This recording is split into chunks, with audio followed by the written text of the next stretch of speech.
नमस्कार, मैं तुषार शर्मा आपका स्वागत करता हूं हमारे खास कार्यक्रम में। आज हम अपने खास कार्यक्रम में बात करेंगे इलाहाबाद से पीएम मोदी के चुनावी शंखनाद की, दिल्ली सरकार की अहम बस योजना पर लगे भ्रष्टाचार के आरोप की, और आपको बताएंगे क्या आने वाले दिनों में पेट्रोल डीजल के दाम बढ़ेंगे या नहीं। साथ ही जिक्र होगा टॉपर सरफराज हुसैन का भी।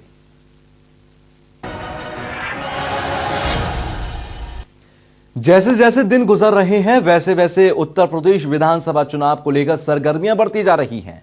हाल ही में जिस तरीके से बीजेपी राष्ट्रीय अध्यक्ष अमित शाह किसान रैली करते नजर आए, वहीं इसी कड़ी में अब आगे प्रधानमंत्री नरेंद्र मोदी इलाहाबाद में 13 जून को रैली करने जा रहे हैं, जिसमें उनका चुनावी शंखनाद माना जा रहा है।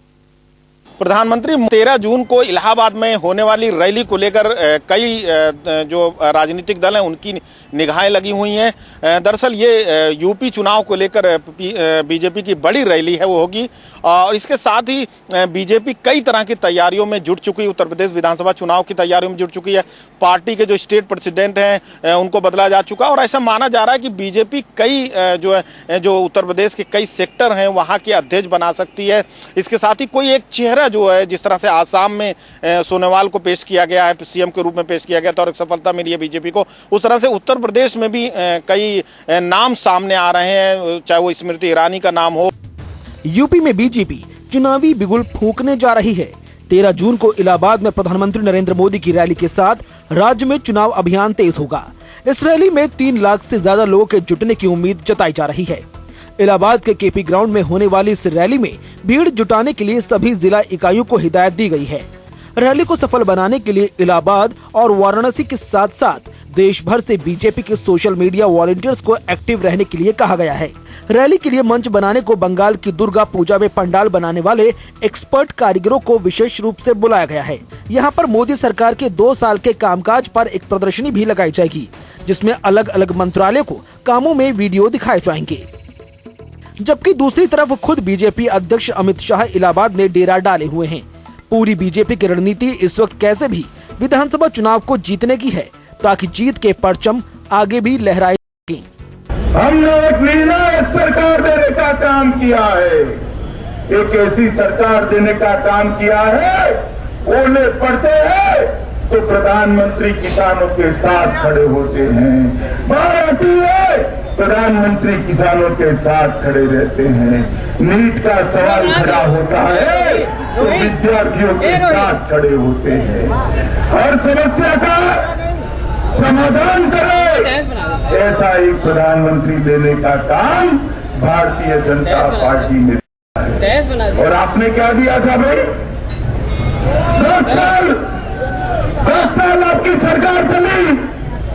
यूपीए की सरकार ने 10 साल के अंदर 12 लाख करोड़ के घपले, घोटाले, भ्रष्टाचार करने का काम किया था।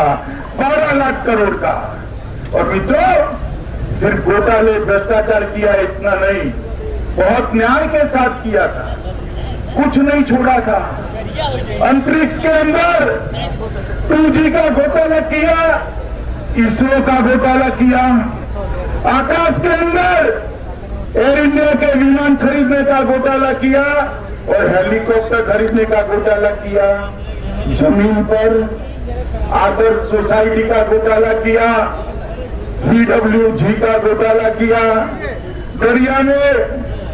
दरिया के अंदर सबमरीन खरीदने में घोटाला किया, और पाताल के अंदर कोयला की खदानों का नीलामी का घोटाला कर दिया। अंतरिक्ष, आकाश, जमीन, दरिया, पाताल, आप घोटाले ही घोटाले किए थे राहुल बाबा, उसके अलावा कुछ नहीं किया था। और नरेंद्र मोदी सरकार 2 साल समाप्त कर आज जनता के सामने गौरव के साथ खड़ी है। 2 साल में नरेंद्र मोदी सरकार पर भ्रष्टाचार का एक भी आरोप नहीं लगा है मित्रों, एक भी आरोप नहीं लगा है। प्रदर्शनी में ज्यादा फोकस प्रधानमंत्री नरेंद्र मोदी के संसदीय क्षेत्र वाराणसी पर होगा। वहां किए गए कामों को विशेष रूप से दिखाया जाएगा। नरेंद्र मोदी के प्रधानमंत्री बनने के बाद स्वच्छता से लेकर टेक्सटाइल तक और ई रिक्शा जैसी योजनाओं को लेकर गोद लिए गए गांव जयपुर में हुए विकास को भी प्रमुखता से दिखाया जाएगा। इस रैली के लिए फाइन स्ट्रैटेजी 5 जून को वाराणसी में होने वाली मीटिंग में बनेगी। यूपी में 2017 में विधानसभा चुनाव होने हैं। सभी राजनीतिक दल तैयारियों में अभी से जुट गए हैं। बीजेपी इसके लिए काफी जोर शोर से तैयारियां कर रही है। एक तरफ तो वो पार्टी स्तर पर कई तरह के परिवर्तन कर रही है, तो दूसरी तरफ केंद्रीय नेतृत्व के नेता लगातार उत्तर प्रदेश के दौरे कर रहे हैं। इसी कड़ी में 13 जून को प्रधानमंत्री इलाहाबाद में पार्टी के लिए चुनावी बिगुल फूकेंगे। दरअसल उत्तर प्रदेश की सत्ता में पिछले कई सालों से बीजेपी बाहर है और वो हर हाल में सत्ता में वापसी चाहती है। 2017 के विधानसभा चुनाव में अब देखना यह है कि वो सत्ता वापस कर पाती है कि नहीं।